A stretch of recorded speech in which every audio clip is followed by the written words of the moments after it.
You can record on whatever you want. All right, man. Recording on Microsoft Excel. Let's go.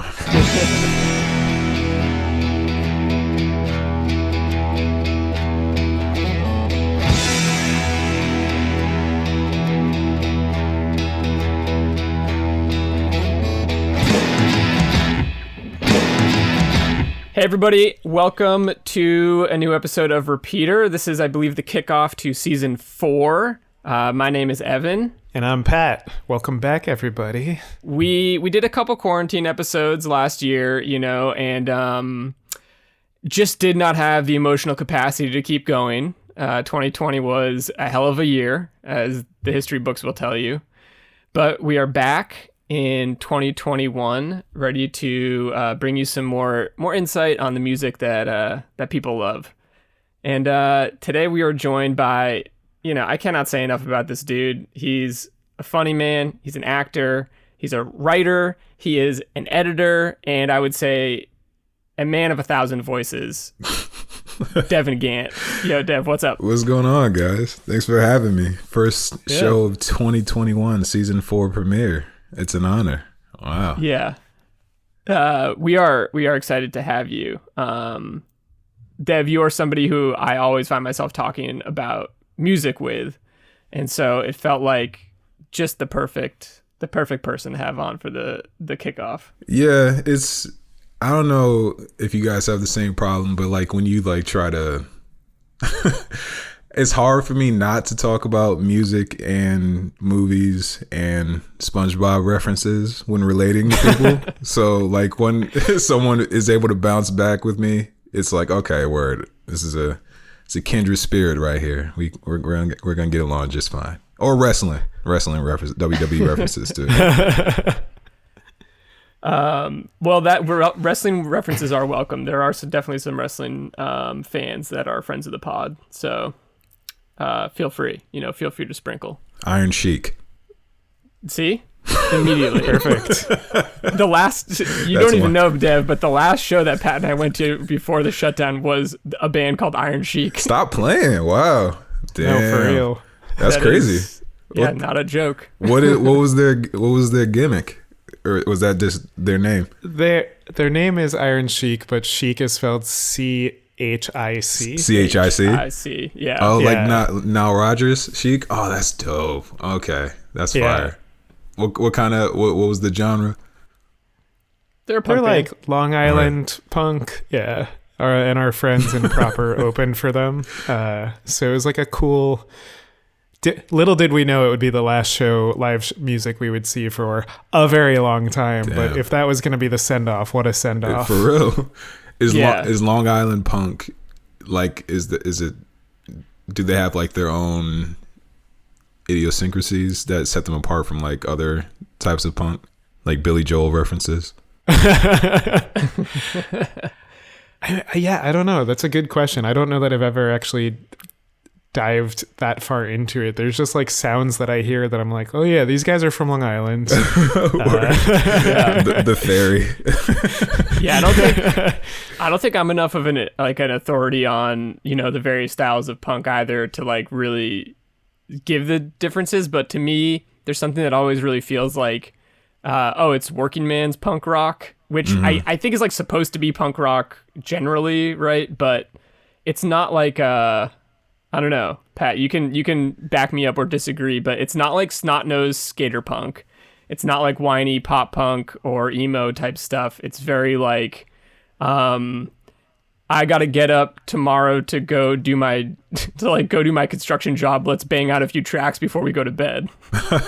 That's hot. Yeah, that's like a little bit of my impression of Long Island punk. That's dope. Is it so kind of like, I was going to say industrial, but would y'all consider industrial like punk or like, I don't know, is industrial kind of rock, or is it like it's more in the electronic type of thing? Yeah, I think it's more like in the electronic world. Okay. Like I would say again, I could be totally wrong, but the tri-state punk, because I'm thinking of like Jersey too and some New York City bands, but there's an element of it to me that is like it's some descendant of less so Billy Joel, but more like Bruce Springsteen.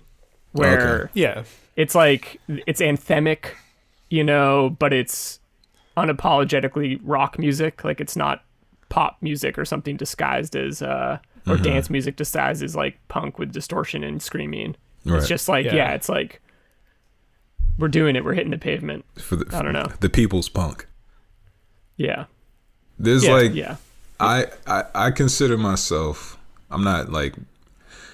I love listening. Like I have a broad spectrum when it comes to listening to music. Like I like pretty much everything about most genres of music, but there's like only a few artists / genres that I never really got into. One is Bruce Springsteen.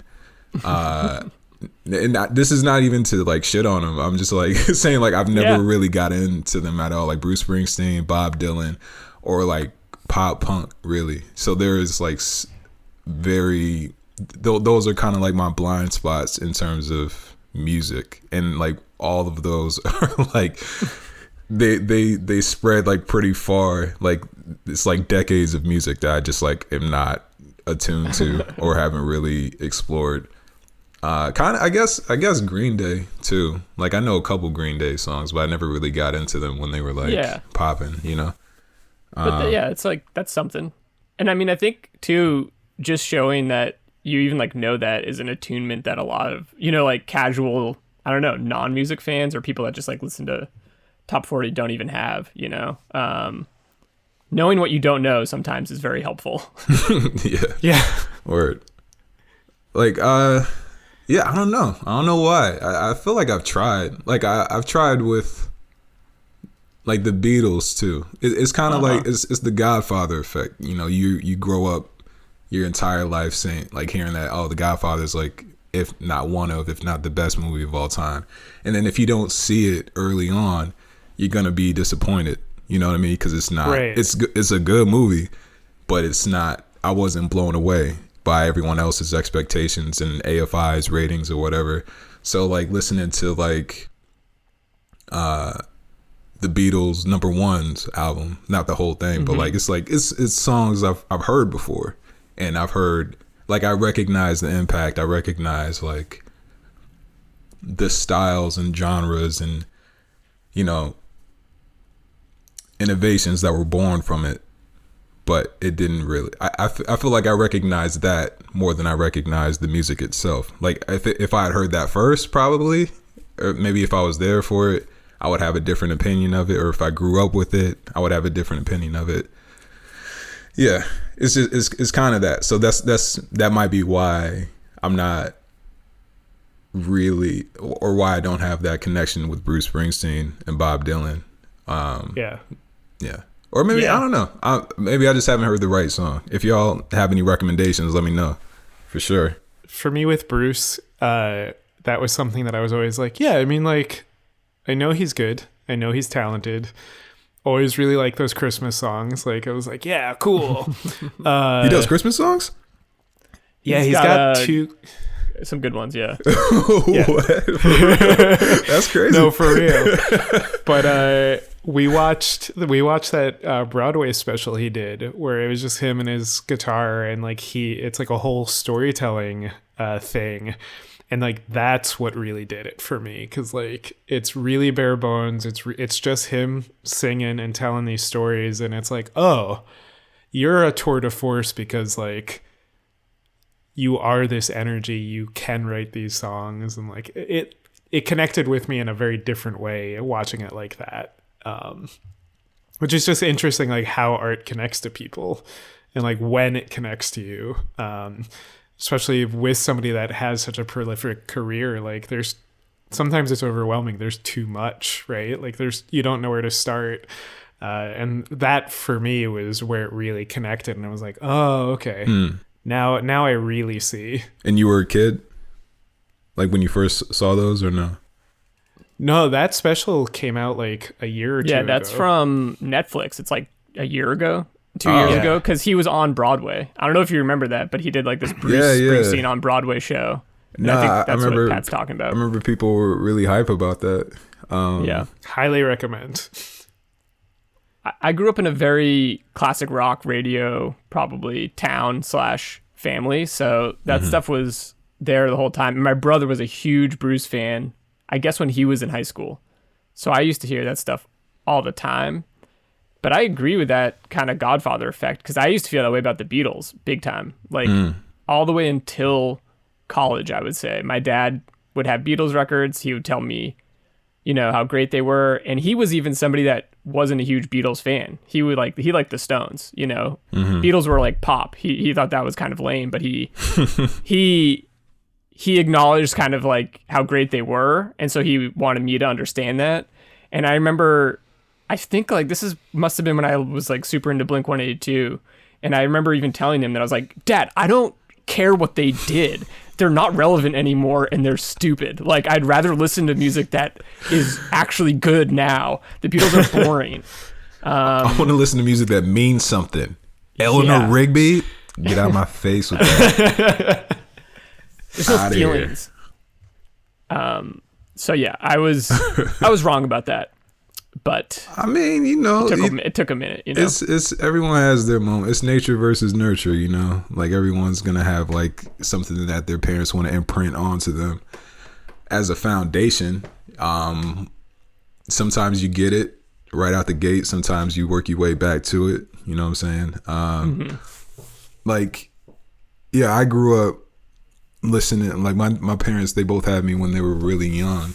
So my dad's music sensibilities like really helped shape me as he was shaping himself. You know what I mean? Like I grew up listening to the stuff that he grew up listening to. Like he would always, like when the first Mortal Kombat came out, he was like, one of my earliest memories is of him at 24. I'm 5 years old. And he's just playing Mortal Kombat with like Luther Vandross bumping in the background and like Slave featuring Steve Arrington. Like that, those are like some of my fondest memories. And like that's why I today, like I still listen to like mostly 70s, 80s R&B. That's kind of like my foundation and like that's kind of like what my soundtrack is. Yeah. But you know, like I was there with him when like, you know, the Tribe Called Quest albums came out and like the first Busta Rhymes albums came out. Another fond memory is my mom was away for a trip and my pops was watching me and he dropped me off for school and then he realized it was like President's Day or something and it's like, oh yeah, there's no school today. So I'm just hanging out with him and my uncles and the Busta Rhymes album had just dropped, so we all went to the mall to go get it. And I think it was When Disaster Strikes, and then yeah, we went to the mall to go get the cassette, and then we drove back to the house, and all of us ran inside, and we started listening to it together. And I was like, it was so cool, such a fond memory. So like, I feel like I don't listen to that record much, but I remember the feeling of it, and I remember. Yeah, just that day of just like chilling with my pops and my uncles. And I'm gonna probably I'm probably gonna be playing games with my kid whenever I have a kid, listening to the same music that my pops was, you know, like that's gonna keep going forward.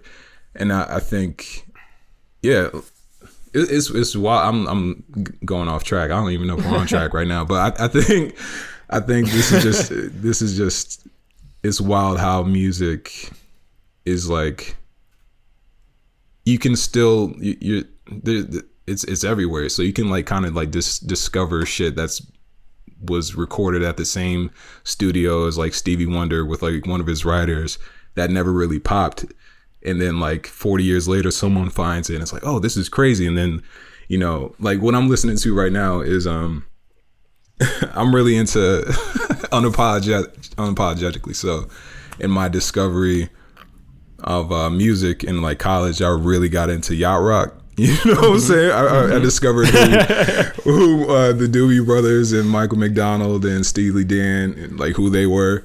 And then I told my dad about it. I was like a little embarrassed. It's like, yeah, I'm really listening to this. You should hear this guy, Michael McDonald. He's really good. And then he's like, hold on a second. And then he sends me a link to this Kenny Loggins song, which was fire. It's just so crazy. I was like, what? Wait, hold up. You knew about this? And like, you didn't tell me. Like, it was like he was holding on to it too. So we had a moment connected to that. So yeah, like yacht rock is like, which is kind of, it's like neo soul a little bit for that era. I feel like isn't there like a term for it? Like in that era, I want to say was it called blue-eyed soul? Yeah, or is that something yeah. different? That's what it is. Well, that's what they call like any white dude who could like sing, who could like bells. Like, oh, it's blue-eyed soul, Robin Thicke, Justin Timberlake, okay, Mike McDonald. But like even what's his face from why am I getting the band wrong? But You Make My Dreams Come True, big 80s stars. Toto. No. Wait, that's not Toto? Oh, I was No. Hall & Oates, my fault. Hall & Oates, yeah. Daryl Hall, right? Like, I feel like Daryl Hall gets that label. For sure. Nah, there's a complex list of like the best blue-eyed soul singers of all time. I forget who's number one, but Daryl Hall is definitely on there. He's on there. Oh man, but this is a perfect transition to even both what we were listening to lately, but also like the song you chose. So let's talk about that first. I think almost. Yeah, for sure. So, what's the song that you kind of wanted to talk about? The song that I chose was "Turn On Some Music" by Marvin Gaye, and it is just such a layered song. Like, everyone knows like who Marvin Gaye is. Marvin Gaye is just like, the Prince of Soul. He had that Motown era, then he shook that when he started talking, about like politics and like, really deeper themes and sex and love, like from the perspective of an adult, you know what I mean? Like really starting to shake that Motown image. And like he had this era where he was just like on top, just like killing it. And Turn On Some Music is on the same album that Sexual Healing is on, so it kind of got overshadowed by that. But this song is just so layered. It's like 5 songs in one. It's like it starts with one kind of chord structure, and then it transitions to another, and then there's a chorus and a pre-chorus, and there's so much stuff going on in the song, and it's so good. And I listened to it while I was having my own crisis of 2020, like we all had our own, existential, physical, emotional, just waking nightmare. But like that song, when I really started to get into just like trying to take it easy and just like really relax and focus on the positives of 2020, that's the song that I always really listened to, and it always brought me back up. And it's great. It's so good. Yeah. That's awesome. So yeah, this album came out in 1982, I think. Yeah. 81, 82, I think.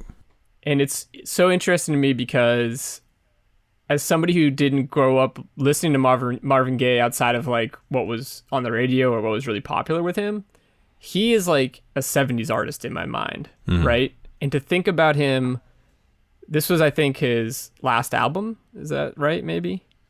I believe so. If not last, second to last. Yeah. So, like in my mind, I don't picture him as an 80s artist, right? Yeah, you could undeniably say like this is obviously one of his biggest albums, right? It has Sexual Healing on it. For sure. It was definitely his comeback album. He did I Want You in like the mid 70s, which was like his iconic album, arguably. And he did a couple more after that didn't hit as well, but he took some time off and came back in the 80s with this one and killed it. Yeah. But it's cool because I think about kind of what you were talking about earlier of listening to your parents' music, as a kid, and how, in a way, even though this came out before you were born and like thinking about music, it was still relatively current, probably as you were like a kid. It's something that was this something that your parents listened to? Nah, it wasn't. I had never even seen the album cover until I found the song. Like I knew about Sexual Healing because like it's just such a good, the song is everywhere. Everyone knows that song. Yeah. But like we didn't really listen. My father's favorite album is probably I Want You by Marvin Gaye, but we didn't really listen to a lot of Marvin Gaye growing up. Like he was more of like a Luther Vandross type dude. We didn't listen to Prince too much, but like, yeah, it was definitely 70s, 80s R&B all the way in the house.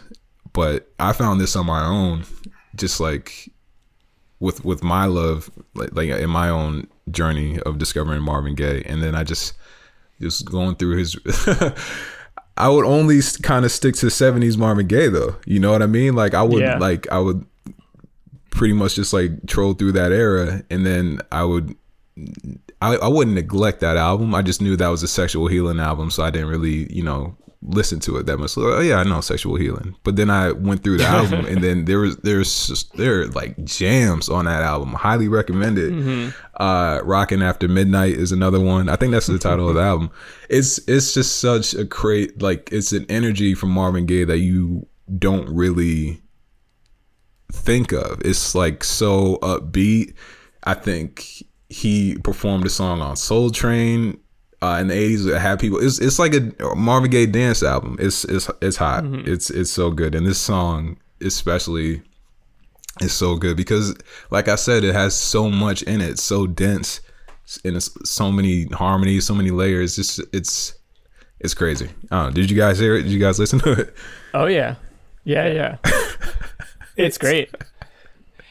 I mean, it's so funny or like interesting when you find a song like that on an album that like you think you know what it's gonna be like, right? Like you feel like you're so familiar with that artist, and like I've talked about this before, but for me, like, and my parents, there was like the Beach Boys, and you know, they were always in the CD changer, so like you never even really thought to look at what like the album art was or the CD art was or whatever.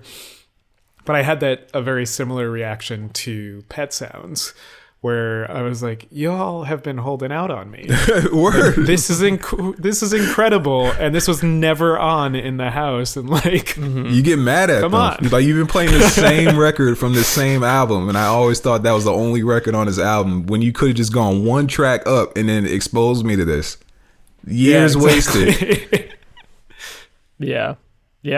No, I had that same thing with a bunch of stuff, but it makes me think of, my dad would have been kind of listening, his like hot new music during my childhood was 80s, 90s country. And which is like also kind of its own specific little era of country music, which I liked a lot as a kid, but really grew kind of disdainful of as I got to be a teenager. But then just like a little ways later, my dad was like, oh yeah, here's a few artists that kind of were responsible for making country music really poppy, and showed me like some artists from the 70s, like Graham Parsons. And I was like, oh, this is the shit I love. Like I just wanted the original version of what was going on in the 90s already. You know, it's like, why didn't you play any of this when I was a kid? Was Billy Ray Cyrus, was he more of the 80s variety or the 90s variety? Oh, he was 90s. I think he was 1993. I think that was like his big breakout album, somewhere around that time. Achy Breaky Heart. Yeah, my dad had a real weird barometer where he like hated that, but then loved I don't know, like the artist that was probably two spots behind him on the charts, you know? Yeah.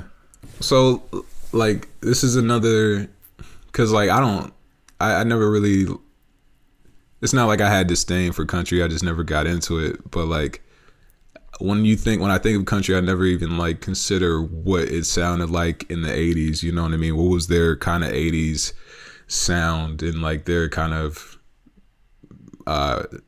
what were their eras for revolution in terms of country, you know what I mean? Like was like, I know the names, I know like Reba McEntire and like Toby Keith and Dixie Chicks, like were they more of like the 90s variety, or did they? 70s probably is where like country started to really turn more, like there started to be something called pop country in a really obvious way. And then in the 80s that trend just continued, but I think maybe, I don't know, there's 80s and 90s to me are some similar artists, and then towards like the end of the 90s 2000s is when it started to become sort of like twangy arena rock. Mm.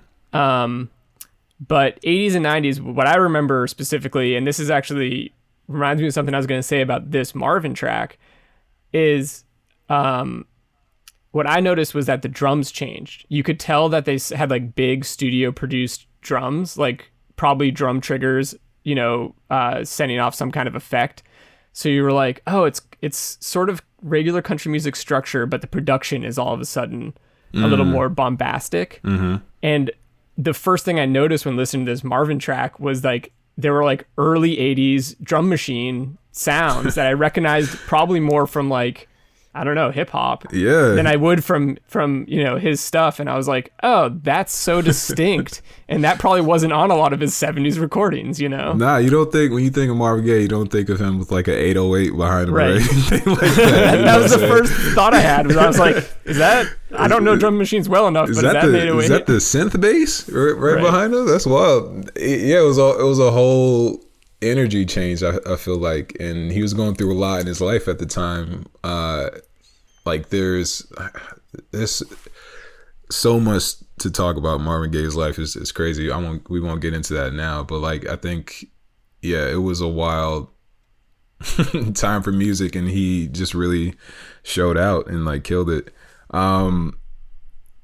So like, not to bring it back to country, but like my grandfather, he loved blues. Like he loved playing blues growing up, and he loved playing guitar and harmonica. And I liked it as a kid, but I didn't really get into it until I was an adult. I wish I did, obviously, back then. So like, you know, we could have had that bond growing up, and, you know, I would have learned guitar earlier. But I think the few country songs that I've heard that I've really liked, I find like similarities in like the simplicity that blues had in like in the more simple like country. I like, is it, I can't tell if it's like a ballad or just like a older country song, but like the dude who I like now, he's like, I guess he's technically considered pop because he's like huge. Chris Stapleton, you know, that's that dude's voice is like insane, and it's just like him and a guitar and like a drum track behind him. That kind of more indicative of like an older style of country, like 70s. Stapleton is probably like, I probably haven't listened to his most recent stuff, but he almost comes from a bluegrass and traditional music background mixed with country music. So, you know, all these genres can be meaningless, but he does have a background that's pretty rooted in like, I guess, a variety of what they'd call like down home music. So that's what bluegrass is, kind of just more of like simple. He does not, but man, bluegrass is a real tight definition that I will probably get killed for if I get it wrong. But my general understanding of bluegrass specifically is stringed instruments like guitar, banjo, mandolin, bass, acoustic, no drums, and you generally singers, this is not maybe true of all bluegrass musicians, but generally singers sing in the upper register of their voice. So that's why you hear a lot of the kind of like, oh, my name, and then if you're not doing that, or if you have drums but you have a similar makeup, sometimes they put that into a category called traditional, or you could even like gloss over the whole thing and call it Americana. There's a lot of kind of mixing of those genres and stuff there. Stapleton's, you know, country probably for the most part, just because he's kind of done a few things in his career, and that's the easiest label to apply to him. Yeah. But he's kind of more like traditional country, like more of a throwback to probably, I don't know, 60s, early 70s country music. Kind of like what Leon Bridges did when he first came out, like, or in that whole era, you know, like Joss Stone and, you know, whole Amy Winehouse, like kind of like harkening back to 60s style. Pat, I meant to ask you this, like, to add to like the genres and artists that I never really got into, Beach Boys. I know like one, I feel like I only know that Good Vibrations song, but like their Pet Sounds is like gone it's referenced by everyone in every genre as like their favorite album. Like that's something I really I feel like I need to like check out as like just someone who says that they like music or studies music. You know what I mean? Like what song was it that you felt your parents hid from you? I mean, so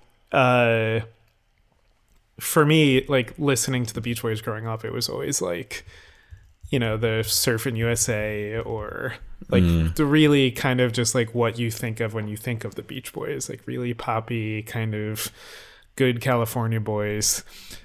I think it was just the experience of Pet Sounds, of just like the whole thing, just the production is so different. It feels very out of left field. Like if you grow up knowing about like, again, like Surfin' USA, and to have this one album that feels more like it belongs to like when the Beatles did a ton of acid, or like a Pink Floyd album. Like it feels so different. And so I don't know that there's like a singular song.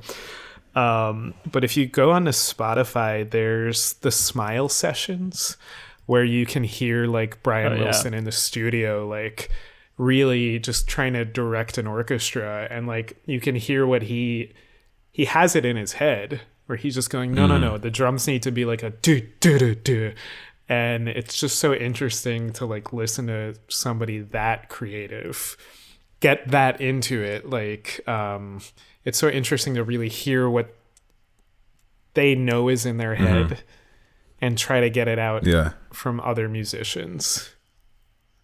That's dope. That's definitely what I'm all about. Like in college, when I like started to really get into different genres outside of like hip hop and R&B and like, you know, jazz, I really started to explore like the back catalog of like classic rock, and then from there kind of got into like, you know, just like the auteurs of that era, you know, like Talking Heads and shit. And I was really into Fleet Foxes in college too. So like any of those, you know, old school, not Bob Dylan folk, but like just folk music where like harmonies were prevalent. You know, like Joni Mitchell and Jefferson Airplane, stuff like that. You know, so yeah, I'll definitely I need to check that, because I'm sure that it was like the father of all those styles, you know what I mean? The concept, I feel like, in a rock band of everyone can sing was like totally lost by the 90s. In a really like sad way. Like it was just like, no, you just need one guy that can sing. If 3 people can play guitar solos, that's great. That's what they'll do. That's cool. But not everyone needs to sing. And then you go back to, I mean, then it was cool when we got like Fleet Foxes and some other bands came back in the indie world who were just like, well, we're actually going to bring back that more than one guy can sing. And we're going to have different types of voices maybe in a band. What killed it? Did punk kill it? I don't know. Probably. Maybe. I think that's part of it. Because it was so, the whole point was like stripped down, right? Like you don't need to be great at your instrument. You don't have to be a good singer. Just get out there and do it. You don't have to even be a great songwriter. Like, just have Huey Lewis sing it. The News, they can do their own thing. Fuck that. Well, so something I wanted to ask. Oh my God. Something I wanted to ask, because I feel like I'd be remiss for not bringing it up, but like for me, R&B, like Marvin Gaye is a name I know, and I know a few tracks, but that's kind of it. Or like Luther Vandross, know the name, couldn't name a song. And so I'm wondering, like from your perspective, like what is like the Pet Sounds? Like what is the thing that I should like? What would be like a good gateway to like really open these doors for me? Outside of Marvin Gaye and Luther Vandross, there was a big transition. Like the 60s R&B sound was kind of ruled by Motown. You know what I mean? There were groups. There was like the High Tops or the Four Tops, the Temptations, you know, the Delphonics. Everyone, it was a mix of like the doo-wop era and just like, you know, songs where it was just like, you know, My Girl, like those songs. And then in the 70s, it kind of transitioned into the songwriters, like a singular voice, like Marvin Gaye or Smokey Robinson, who, like, both of them, they were of the Motown era, but they kind of struck out on their own. And then they started talking about deeper themes, and then, you know, the classic rock influenced, you know, it like funk came about, you know what I'm saying? Like I feel like funk was like the evolution of blues, in that it was like picking up on like the energy that, you know, the Rolling Stones kind of brought to the blues, or like took from the blues and brought to the mainstream. Funk answered that. It was like, all right, well, we're gonna come back with that, you know. And then Parliament came out, you know, Bootsy Collins, and then I think soul was kind of like a mix of both, of like the Motown love themes with the energy and weirdness of funk, and then it kind of like converged into like this this focus on, like, you know, chords and harmonies and, like, you know, studio, like session musicians. You know, a lot of session musicians, they really got their shine in that era. Like Nile Rodgers, you know, he was a guitarist, and then he was in this band called Chic, and then, like, you know, they were singing about love but also singing about partying. You know, there's a band called Slave, that, like, it was just like this really, it was a mix of both like soul and funk and like early glimpses of hip hop. You know, it's so weird. I'm trying to think of, like, I honestly, not to bring it back to Marvin Gaye, but like I Want You, that album is just kind of like really a moment. It really came out at like the perfect time. It was really like a definition of that era. There are so many though, so many. I would say, yeah. Dev, too, you sent me on like a little journey last year of listening. I went from 70s Stevie Wonder to 80s Stevie Wonder. Oh yeah, Stevie. And I had a really similar, like, almost what you were describing about 80s Marvin. Like, I had a really kind of like mind-blowing thing where it's like, I knew those albums existed. There was always a single or two on those 80s albums that we all know. But I had never listened, I think, straight through to those first 2 or 3 80s albums of his. And they were so surprising and dynamic. Like, there's like one album where he does, I think, like, basically a reggae knockoff and a country knockoff on a solo album. That's like made in the early 80s. And it's unbelievable. It's so I crazy. know the exact song you're talking about too. I forgot the name of it though, but yeah, I feel Stevie's a freak of nature though. Stevie's Beethoven, you know. Stevie is Mozart. Stevie is like, he doesn't, you define music and you define Stevie. You know, you use Stevie Wonder and Mozart and like these names to define music, you know what I'm saying? You don't use them to define like R&B. They're just like, Stevie is like constantly changing and going back and forth between different styles and moments and movements and eras, and like he's just like above everything. It's so crazy. That's kind of why I forgot him, because like I'm trying to think of like who would define R&B, and I was like, oh yeah, Stevie Wonder's technically an R&B dude, but it's Stevie Wonder.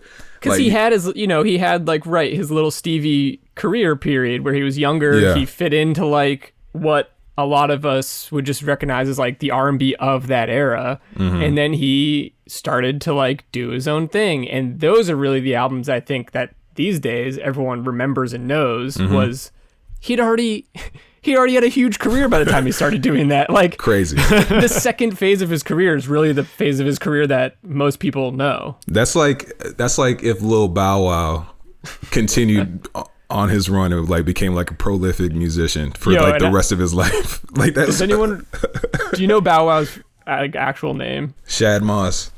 So can you imagine if we were all sitting around talking about Chad Moss all the time, and then somebody was like, oh yeah, I remember when he was Lil Bow Wow, but you know, he's been Chad Moss for like 30 years now, and we all love him. Yeah, man. He had his little movie moment, like Mike. Yeah. Okay, so if there was an album, you forgot Like Mike? Yeah. It's all right. Dive into his Wikipedia article after this. Jonathan Lipnicki, I think, was in that too. to define, if there was one album to define 70s R&B, I would do Marvin Gaye's "I Want You." 80s R&B, like early, there was like a brief moment where disco had ended, and it like kind of transitioned from disco back to like 80s slower R&B. It's called boogie. It's like this little subgenre. There's this album there's this group called Logg, Logg, and it was created by this singer-songwriter Leroy Burgess, who had been in like so many different bands, and he created this little project. They only released one album, and I found it a year and a half ago. They released it in like 1981, and they didn't do anything else, and it's like 8 tracks, and it's incredible. It's incredible. I would highly recommend y'all. Yeah, that's not even him. It's intense. That is a shiny. He's greasy. This is a shiny, greasy dude with a 6-pack, and it's not. That's not even him. It's just some dude that they put on their album cover. Yo, that's the way to do it. That's how I'm releasing all my albums. Yeah, bro. Just a hot, shiny dude with a 6-pack. Oh my god. That's Pat. That's a note. Let's make the new image for this podcast: 2 ripped dudes, all oiled up. Yeah, bro. With some numbers. Get the numbers. Yeah. But yeah, boogie is pretty much disco, but just at a lower tempo or slower tempo. Nice. It's so good, man. Yeah. Yeah. Because I wish I had a better answer that wasn't Marvin Gaye, but like I can't. Like "I Want You" is just so good. No, but I like that answer because, like, I mean, first of all, I asked you a very broad question, right? Like, I hope I answered it. I think you did. Like, those are good touch points because, like, I didn't even think about like where the connections are with like Parliament, right? Like, I got super into Parliament in college, and I guess at this point this is aging myself, but like that was before Spotify, so it's like all the music discovery was like LimeWire and like Parliament. Yo, being sorry, Pat, you cut out for a second, but I was just thinking about aging myself with pre-Spotify. I was like, dude, are we that old? Like that was a few years ago we got Spotify. That was hey, man. But like, you know what I mean, right? Like you didn't really know the album art because it's not like MP3s are really coming with album art. I mean, we're already talking about Marvin Gaye and Luther Vandross. We're pretty aged. We're aging ourselves already. It's all good. Wait, but this is a great question. So you kind of said that you came to Marvin on your own, right? Like while you were doing your own sort of exploration of music, right? Yeah. So 2 things I would be curious about. One is kind of maybe, I don't know if you remember specifically how you stumbled upon this album or this song, but kind of maybe how you think about discovering music, like how you navigate, you know, like these different paths, and also maybe just over the years, like what are some of the ways you do it? Like, are you big on searching online, finding out who played on this and going to something else? Are you digging in crates, you know, at like local record stores? Like, yeah, what's the journey on music discovery for you? Like back in college, I mean, blogs really helped me out, you know what I'm saying? Like going to blogs and like finding like, all right, who's, you know, there's this blog called ISO 50 by this graphic artist, and he was also an electronic artist by the name of Tycho, Tycho, and he would like put out like his 5-10 favorite songs of the week or whatever, and it'd be all these people I'd never heard of before. So yeah, like that, that used to be what I like how I found like new shit that wasn't like, you know, there was hot new hip hop in college where, you know, mixtapes it was the mixtape era where mixtapes were dropping like every week and could potentially blow. And, you know, like that's how Drake came about. That's how Wiz Khalifa kind of came about. That's how like most of the people that are big now that are already like legends now, that's how they got started. So like, I think my generation, for newer music, we've relied so heavily on like blogs and like, you know, mixtapes and like whatever new platform music comes out on. We've relied on that so heavily because like back then in the 60s and 70s, you would collect records. You would hold on to these things and you would share it with your family.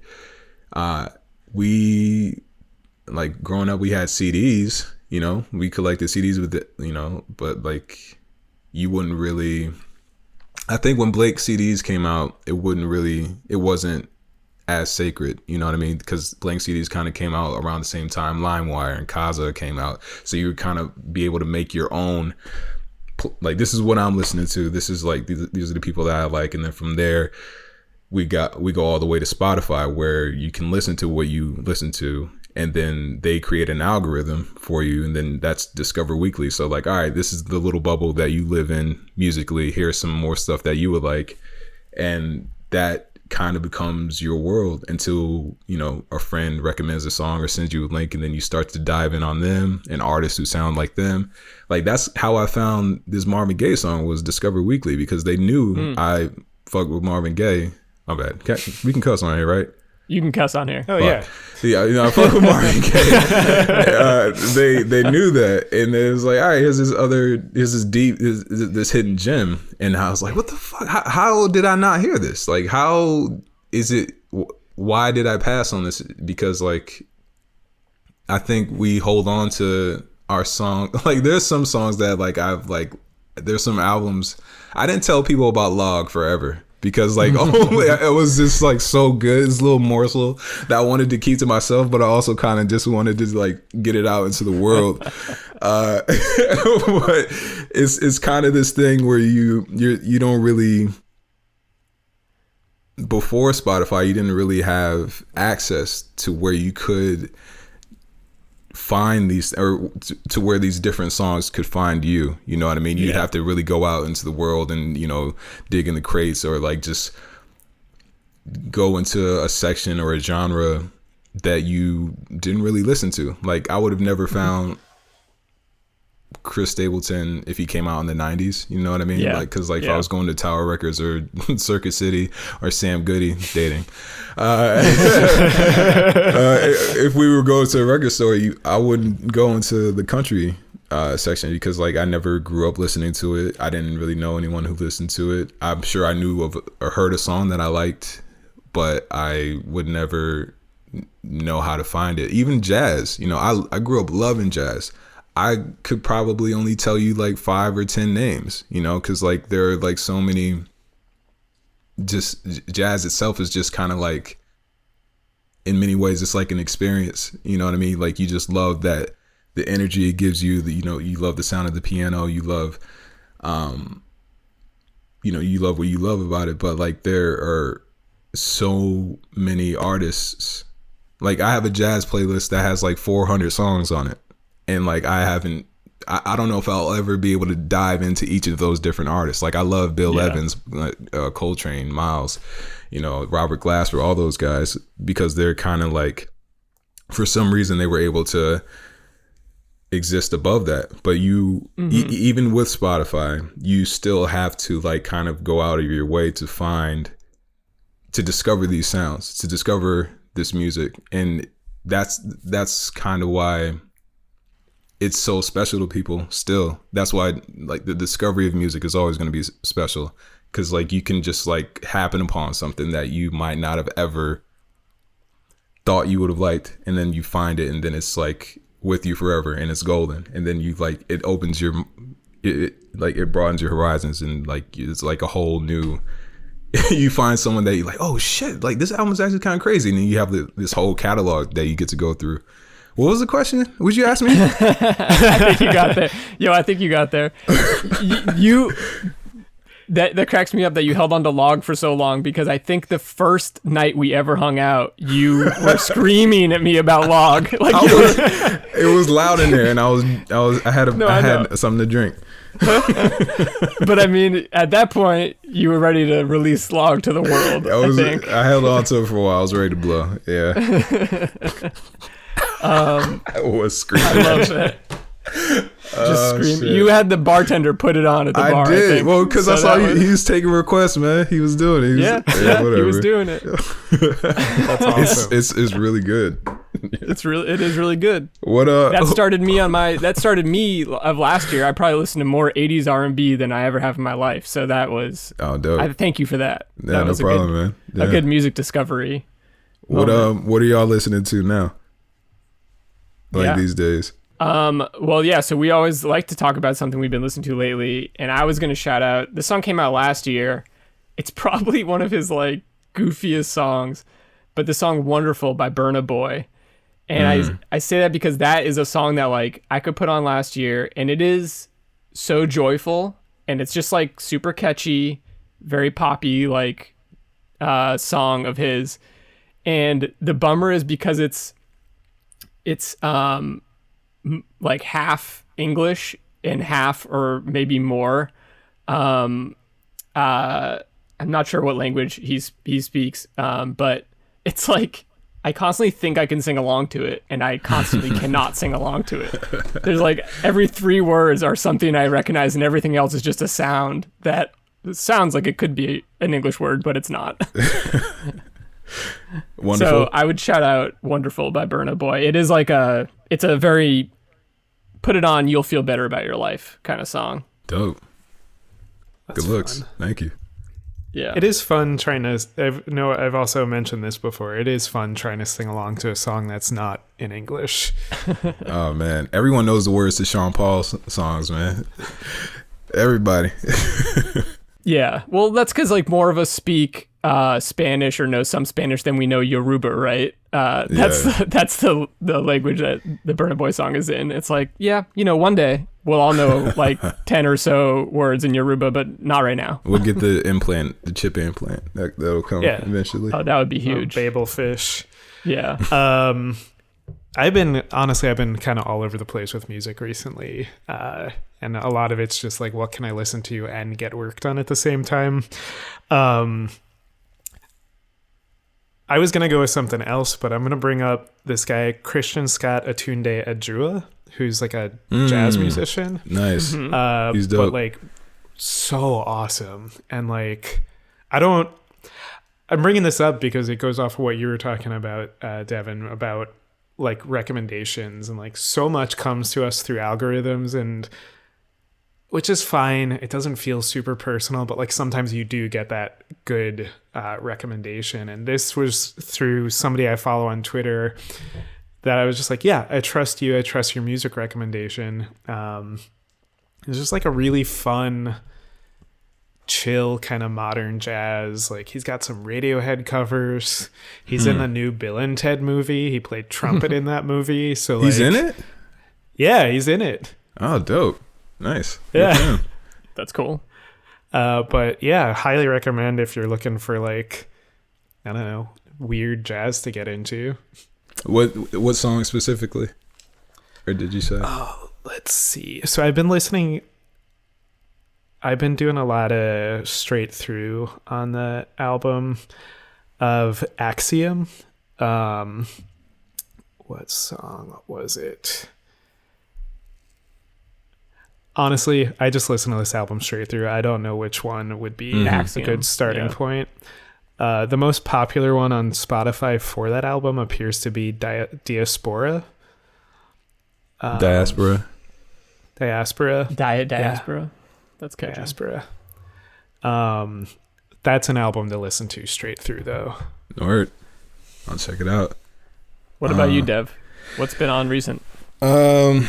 Yeah, man, I'm always all over the place. There's going back to yacht rock. In that era, there was this band called Pages that never really blew up at all. They released like 3 albums, and they all kind of had middling to little success. And I forget how I found them, but one of their songs sounds like it has like an MF Doom sample in it, but it probably doesn't. It's probably just like the type of piano. It might be a Fender Rhodes or whatever. But I went through their catalog, a couple years back, and I found them again this year, and it's just so good, man. It's just it's soul, it's Blue Eye Soul, some more of that, and there's a song called the Sailor Song, which is like it sounds like some Billy Joel shit, but it feels like a Mary J. Blige song, man. It's so soulful, it's so good, and it didn't hit at all. The same. They also have a song called Two People that also sounds like some just. They were really going through it, man. They were going through it in the late 70s. Like they had some real pain. Very soulful. And I finally looked them up. And like after their albums didn't hit, Pages broke up, and then like the two main dudes in Pages, they formed another band called Mr. Mister. And then they made Broken Wings. Oh, yeah. Then they blew up. So they pivoted. But, check Pages out. it's pretty good. Pages, the original Mr. Mister. Oh, my God. For all you big Mr. Mister fans out there listening to the pod, go check out Pages. You'll love it. Please do. I love it. Well, Dev, I think we could probably talk to you for an entire day about music. Yeah. So we could wrap it up here until the next time that we all get to do this again. Where can people keep up to date with what you're doing, and do you have anything to plug? Thanks for having me, guys. I really appreciate it. This was fun. I didn't realize I don't talk about music a lot. I feel like I just actually, that's not true. I was screaming at you about Log, so forget that. I do talk about music a lot, and this was a great venue for me to talk about music. So thank you. I appreciate it. Both of y'all. Y'all can find me on Instagram and Twitter at AlphaDev, ALPHADEV. I'm in a sketch group with Evan called Young Douglas. You can find us on Instagram and Twitter, Young Douglas Comedy.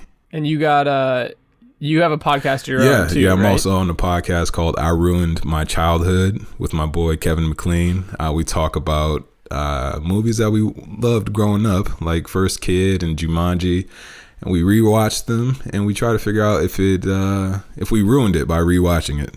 Sometimes it works out, sometimes it doesn't.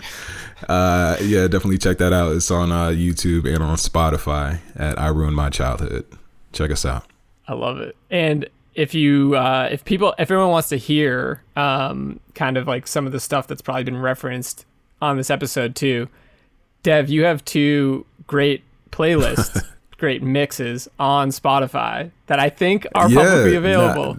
So we will drop the links to those. Those are the alpha please mixes. Do, because the story behind that is I had the idea for Guardians of the Galaxy before Guardians of the Galaxy came out. I always wanted to make a movie set in space with like just R&B and like 80s songs playing throughout, and then they stole it from me.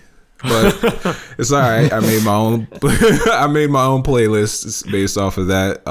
The first one is a playlist it was just a blank CD that I made in high school, and I just put it on Spotify, and then I made a follow-up to it as an adult man. So yeah, they're set 13 years apart, but same vibes. So yeah, definitely check it out.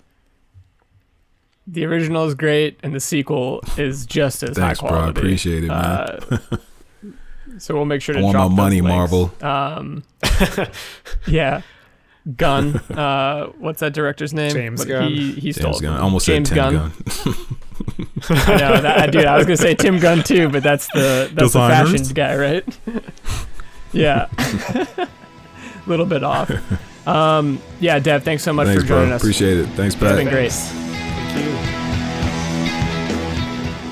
Repeater is hosted by Evan Ford Barden and Patrick Cartelli. Visit us online at repeater.show for live dates, hot music tips, and show archives. Theme music by the Sun Lions. Everything else by Love Nest Productions. Welcome to Repeater.